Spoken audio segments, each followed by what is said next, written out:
ओम जय श्री हरि विष्णु। दोस्तों, मैं संगीता तिवारी धन परिवार चैनल में आपका हार्दिक स्वागत करती हूँ। दोस्तों, आज के वीडियो में हम बात करेंगे सोमवती अमावस्या के बारे में।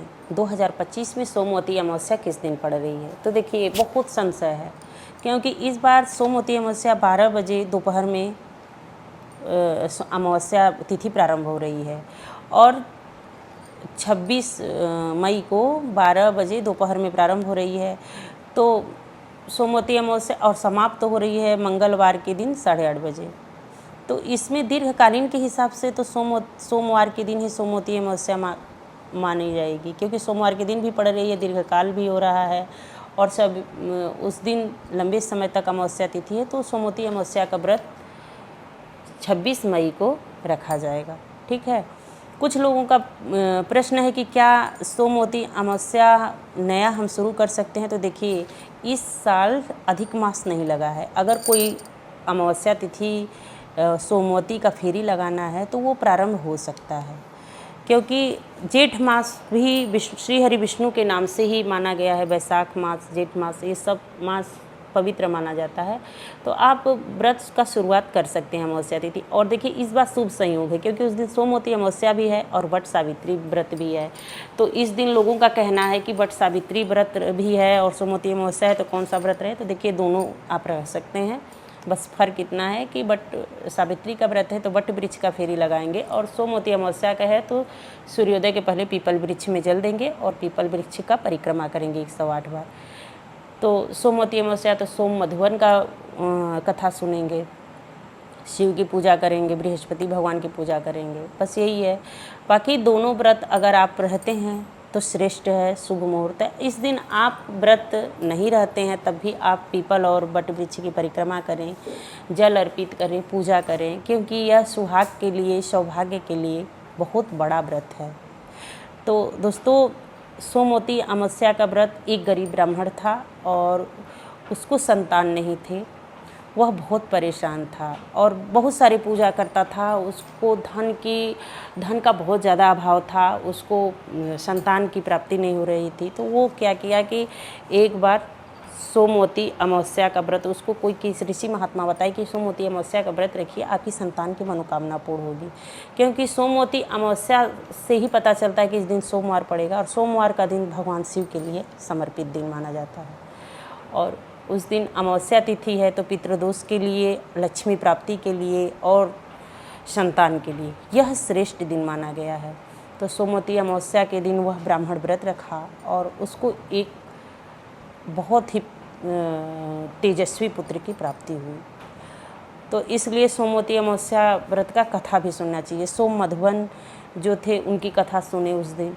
तो देखिए, लोग कहते हैं कि सोमवती अमावस्या व्रत प्रारंभ करें तो कैसे करें? तो देखिए, एक दिन पहले से, अमावस्या तिथि के एक दिन पहले से आप शुद्ध स्वच्छ मांसाहारी नहीं रहिए, लहसुन प्याज का सेवन मत करिए। मतलब चतुर्दश तिथि है उसी दिन से आप पूजा पाठ करिए और पूजा करके शुद्ध शरीर से अगले दिन सोमवती अमावस्या के दिन व्रत धारण कीजिए।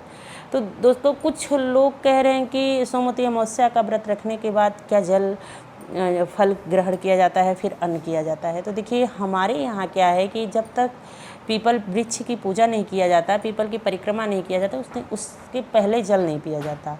बाकी आपके यहाँ का जैसा विधान है आप करिए। कुछ लोगों का है कि उस दिन अगले दिन भोजन भी कर लेते हैं। तो आप भोजन मतलब हमारे पूर्वांचल में अक्सर लोग भोजन कर लेते हैं, तो आप भोजन कर सकते हैं। और भोजन करें उस दिन तो सात्विक भोजन करें, लहसुन प्याज का सेवन न करें। ठीक है, ये रहा व्रत की बात। अगर आपके यहाँ जैसा विधान है आप वैसा करिए। तो दोस्तों, कुछ लोगों का प्रश्न है कि क्या कथा सुनना श्रेष्ठ माना गया है? तो देखिए, हाँ, इस दिन शिव का पूजा करिए, अधिक से अधिक मंत्रों का जप करिए और परिक्रमा करते टाइम ओम नमो भगवते वासुदेव व्रत का मंत्र का अधिक से अधिक बार, मतलब 108 बार अगर परिक्रमा करते हैं, 108 सामग्री से, सुहाग की सामग्री हो, काजू हो, बतासा हो, या फिर कोई भी चीज़ सुहाग का सामग्री हो, मेवा हो, फल हो, जिससे आप देते हो, काजू, किशमिश, छुहारे, मखाना, सभी चीज़ों से दिया जाता है। तो अगर आप जिस चीज़ से व्रत रखते हैं तो 108 सामग्री लेंगे, क्योंकि आपको ये संशय नहीं होगा कि हम कितने बार परिक्रमा लगाए हैं। ठीक है, तो 108 बार उसका करें और 108 सामग्री का परिक्रमा करने के बाद उसको दान दिया जाता है। किसी गरीब ब्राह्मण को दान करें, गुरु माता को करें, मंदिर के पुजारी को करें, या फिर अगर टॉफ़ी वॉफ़ी चढ़ाएं तो किसी बच्चे को दान कर दें। ठीक है, बहुत ज़्यादा महत्व है। तो उस दिन अमावस्या तिथि के दिन जूते का दान करें, काले वस्त्र का दान करें, उड़द का दान करें, सरसों तेल का दान करें, गुड़ का दान करें, लोहे का दान करें, क्योंकि उस दिन का दान बहुत ज़्यादा प्रभावशाली होता है, 100 गुना पुनः प्राप्त होता है। तो उस दिन दान का विशेष महत्व है। गंगा स्नान करें, गंगा माँ के साम अगर पवित्र नदी है तो गंगा स्नान करें, उस दिन पूजा करें, भगवान श्री हरि विष्णु का पूजा करें, पीपल का परिक्रमा करें, और सोमवती अमावस्या के दिन सोम मधुवन का पूजा करें, और हल्दी और चावल का ऐपन बना के 5 बार वृक्ष पे अपने हाथ के पंजे से छपाई करें।